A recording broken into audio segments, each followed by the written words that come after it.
अगर आप challenging questions करने के बारे में, या फिर ज़्यादा नंबर ऑफ क्वेश्चंस करने के बारे में, या फिर एक क्वेश्चन को बहुत जल्दी से जल्दी उसकी सही अप्रोच फाइंड करके प्रॉब्लम सॉल्विंग करने के बारे में, और कुछ नया कॉन्सेप्ट सीखने के बारे में, और अपनी गलतियां जानने के बारे में, इंप्रूव होने के बारे में एक्साइटेड नहीं हो, तो फिर आप देर तक सोओगे ज़बरदस्ती। कुछ स्लीप रिक्वायरमेंट हमारी होती है जो कि हमें फुलफिल करनी चाहिए, और उसके बियॉन्ड हमें आलस नहीं करना चाहिए। लेकिन आलस हमारी लाइफ में है क्यों? जब हम कुछ ऐसा कर रहे होते हैं जो कि हम करना नहीं चाहते, तो हम उसको पोस्टपोन करना चाहते हैं। जब हम कुछ ऐसा कर रहे होते हैं जो कि हम करना चाहते हैं, तो हम उस सब सारी चीज़ों को प्रीपोन करना चाहते हैं जो कि हम वो करना चाहते हैं। समझ रहे हो? तो ऐसा क्यों है कि हम पढ़ाई को पोस्टपोन कर रहे हैं? सुबह उठे हैं, बिस्तर में बैठे हुए हैं, बहुत देर तक क्यों पोस्टपोन कर रहे हैं? क्योंकि समहाउ वो प्रोसेस इनएफिशिएंट हो गई, समहाउ वो प्रोसेस ऐसी हो गई जो कि फ्रिक्शनफुल है, समहाउ वो प्रोसेस स्ट्रेसफुल है, समहाउ ऐसा है कि आप मार्क्स के बारे में ज़्यादा कंसर्न हो, और सिलेबस कैसे हो, इस सब के बारे में ज़्यादा कंसर्न हो, और एक्चुअली उन कॉन्सेप्ट्स को ट्रूली डीप में समझने के बारे में कंसर्न नहीं हो। क्योंकि आपको डीप डर है कि अगर मैं समझने बैठूंगा, मेरे को मज़ा तो आता है फिजिक्स केमिस्ट्री मैथ में, मेरे को नई चीज़ें सीखने में मज़ा आता है, लेकिन मैं पढ़ने बैठूंगा अगर ध्यान से, तो समय निकल जाएगा, रेस चल रही है यहाँ पे। जबकि ट्रू है उल्टा।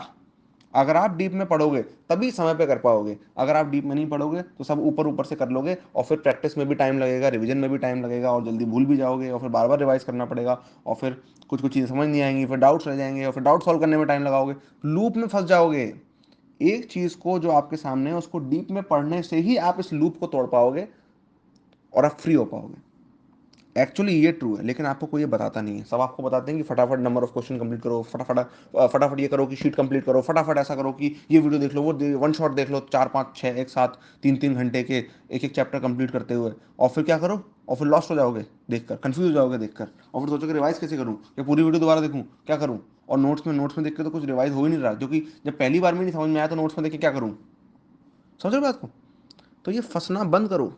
क्यों आप फंस रहे हो? आपकी प्रिपरेशन इतनी ज़्यादा अनप्लेजेंट हो गई क्योंकि आपको कोई सही तरीका नहीं बता रहा है। ठीक है, मैं आपको सही तरीके बताता हूँ, अगर आप विलिंग हो फॉलो करने के लिए। मैं आपको सही तरीके बता रहा हूँ, आप उसको फॉलो करो सिंपली, और आपकी प्रिपरेशन के अंदर एक्साइटमेंट बढ़ता जाएगा। क्योंकि मैं जिस तरह से पढ़ाता हूँ वो क्यूरियोसिटी बूस्ट करने वाला तरीका है, वो लिमिट ब्रेक करने वाला तरीका है। रोज आपको फील होगा कि कैसे आप इंप्रूव हो रहे हो, you as a person is improving, आपका माइंड इंप्रूव हो रहा है, आपकी मेंटल एबिलिटी इंप्रूव हो रही है, आप बेटर सोच पा रहे हो, आपको मज़ा आ रहा है सब्जेक्ट्स में। जब आपको मज़ा आ रहा है तो फिर आप, जो आपकी स्लीप रिक्वायरमेंट है वही कम हो जाएगी। आप सोओगे ये सोचते हुए कि यार कल वो करना है, आज मैं सो गया क्योंकि मेरे को समझ नहीं आ रहा था, क्योंकि मैंने इतनी मेहनत करी आज कि अब समझ में आना बंद हो गया। तो मैंने कहा 5 मिनट रेस्ट ले लेता हूँ, 5 मिनट लेटा, और गलती से क्या हुआ, ओ 5 घंटे हो गए, 5 घंटे हो गए, 5 घंटे हो गए, है ना? उठ जाता हूँ। कहाँ कौन से क्वेश्चन पे था? ठीक है, लेकिन फिर याद आया, नहीं नहीं नहीं, पहले फ्रेश हो लेते हैं। नहीं यार, मन कर रहा है पढ़ने का। फिर मन, अपने मन को ये समझा रहे हो कि पहले फ्रेश हो लेते हैं, क्योंकि और मन कर रहा है क्या? मन कर रहा है पढ़ने का। ये होना चाहिए, ना कि उल्टा। ठीक है, ना कि उल्टा। अभी आपके साथ उल्टा होता है। ठीक है, सीधा होना चाहिए कि आपका डिस्ट्रैक्शन करने का, आपको डिस्ट्रैक्शन करने में एफर्ट लगना चाहिए, ना कि पढ़ाई पे वापस आने में एफर्ट लगना चाहिए। समझ रहे हो बात को? सब लोग आपसे कहना चाहिए भाई बहुत पढ़ लिया, आजा भाई, क्या कर रहा है, अपने इतना ज़्यादा क्यों कर रहा है, स्ट्रेस में आ जाएगा, ये आ जाएगा। और तुम बोलो नहीं भाई मेरे को मज़ा आ रहा है। अभी तू क्या बात कर रहा है? अभी ये साइन एक्स बाय एक्स का ग्राफ ऑब्जर्व कर भाई, देख इसके अंदर कैसे वेव्स चल रही हैं, कैसे उनका सिस्टम हो रहा है, और कैसे ये बाउंडेड ग्राफ है, देख इसमें एसिम्प्टोट कैसे हो रहे हैं। एसिम्प्टोट नहीं, सॉरी, वो लिमिट्स जिनके बीच में ही वेव्स रहेंगी। इसको ऑब्जर्व कर भाई, क्या तू ये खेलने को बोल रहा है, वो करने को बोल रहा है? देख तो ऐसा लग रहा है कि साइनस का ग्राफ जो है वो एक्स एक्सिस को क्लाइम करने की कोशिश कर रहा है, और उसके उतना पास आता जा रहा है जैसे जैसे एक्स जो है वो इन्फिनिटी की तरफ जा रहा है, या फिर माइनस इन्फिनिटी की तरफ जा रहा है। और ग्राफ तो पीरियोडिक है, पीरियोडिक इन द सेंस कि एक पीरियड के बाद पैटर्न उसका रिपीट हो रहा है, लेकिन एक्चुअली उसकी सेम वैल्यूज नहीं हो रही, मैग्नीट्यूड उसकी घटती जा रही है, घटती जा रही है, घटती जा रही है।